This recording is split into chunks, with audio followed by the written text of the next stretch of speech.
আজকে তো প্রজাতন্ত্র দিবস ২৬শে জানুয়ারি, তাই আপনাদের সবাইকে জানাই প্রজাতন্ত্র দিবসের আন্তরিক প্রীতি ও শুভেচ্ছা। সকালবেলায় সব কাজকর্ম করে করে আমি আগে পুঁই ফল কাটতে বসে গেছি। কি রান্না করব সেটা জোগাড় করতেই বসে গেছি। তো দেখুন, আমার মা আমাকে পুঁই ফল পাঠিয়েছে, সেটাই এখানে কাটছি আমি। পুঁই ফল খেতে আমার খুব পছন্দ, তাই এখানে কেটে নিচ্ছি। এরপরে দেখুন, আমি একটু কালো জিরে তেল, কালো জিরে আর পেঁয়াজ দিয়ে পুঁই ফলটাকে ভালো করে ভেজে নিচ্ছি।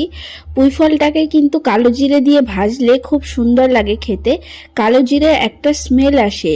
তারপরে দেখুন, আমি ঘরটা ঝাড় দিয়ে নিচ্ছি, কারণ ঘরটা অনেক নোংরা হয়েছিল, তার জন্য ঘরটা ঝাড় দিয়ে নিচ্ছি।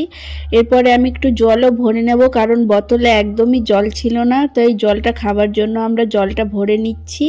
আর এইভাবেই আমার দিন সকালের কেটে গেল বন্ধুরা। এর মধ্যে একটা আলু সিদ্ধ দিয়েছিলাম। নতুন আলু সিদ্ধ খেতে আমার খুব পছন্দ, তাই আলু সিদ্ধ দিয়েছিলাম। সেই আলু সিদ্ধর সঙ্গেই পেঁয়াজ খাবো দেখে এখানে কাঁচা পেঁয়াজ আর লঙ্কা আমি কেটে নিচ্ছি। আপনারা কারা কারা নতুন আলু সিদ্ধ খেতে পছন্দ করেন আমায় কিন্তু অবশ্যই কমেন্ট করে জানাবেন।